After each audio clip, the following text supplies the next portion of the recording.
Hello everyone, welcome back to another video here on Play on GAA with me, Seamus Brady. In this video, we're going to be talking about the Limerick versus Waterford match which took place in the Munster Hurling Championship of 2022 in round 2. It took place in the Gaelic grounds in Limerick and saw the All-Ireland champions Limerick win by 30 points to Waterford's 2-21. Waterford, in my opinion, the toughest challenge for Limerick right now, and Limerick overcame it despite being missing of Kyle Hayes, Seamus Flanagan, Peter Casey and Cian Lynch went off injured very early. The two late goals for Waterford towards the end of the game gave Limerick a right scare, but they showed serious championship mettle to score the last 2 points of the game and see out the victory. Let's get into the full match review here on Play on GAA. Let's go.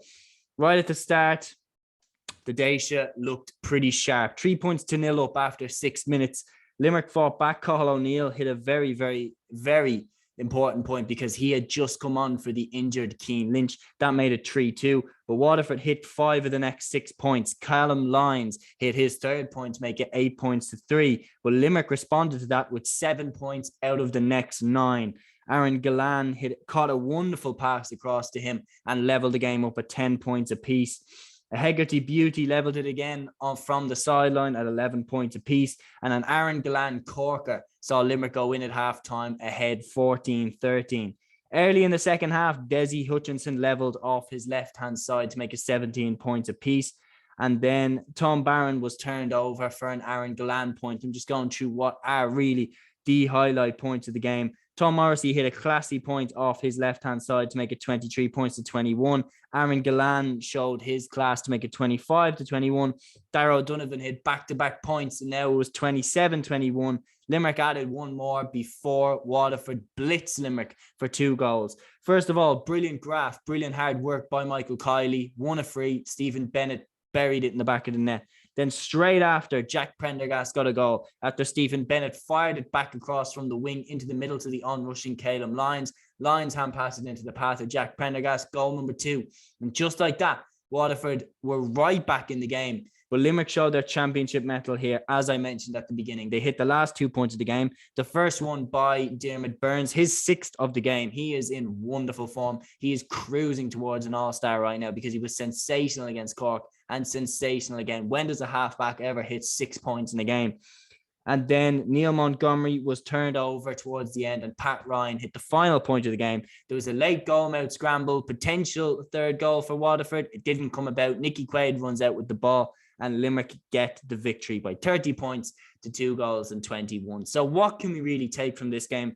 I mean, considering that these two sides are probably going to play each other again, I think they're probably going to play each other twice more in the Munster final, and then presumably I think they're going to play each other in the All-Ireland final too. So what can we really take from this game?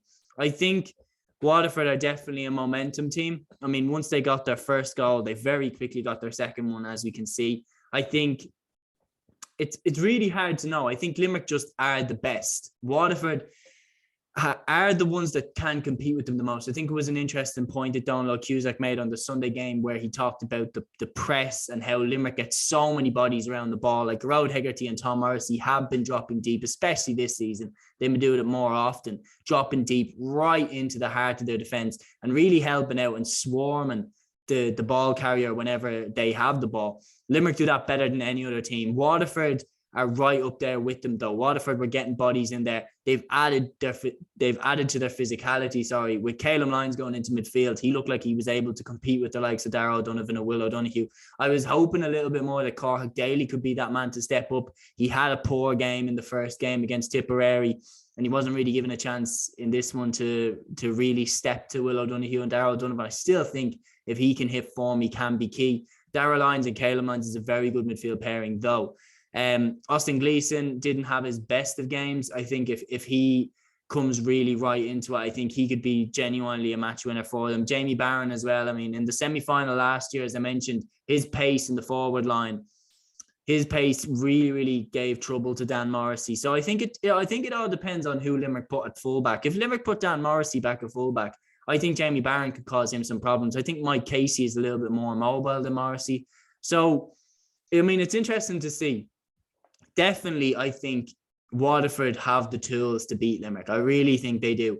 I think they need to capitalize more on the momentum, because when they got those 2 goals, I think the game was there for the taking for them. If they just had have been a little bit cuter, a little bit more clever, because then, as I mentioned, Neil Montgomery getting turned over for the last point of the game from Limerick. I mean, they just made mistakes when they were right there 1 point behind Limerick. So I think if they get the run on them, I think they can beat them. Limerick, obviously, Keane Lynch's injury is huge. If he's missing, that could make all the difference. A red card could make all the difference. I mean, we're talking about, the unknowns here, an injury, a red card. If a Gearóid Hegarty gets sent off in the first 15 minutes when these sides play each other again, that could make all the difference, because his influence, along with Tom Morrissey now, the way that they drop so deep to help out around the middle, it's crucial.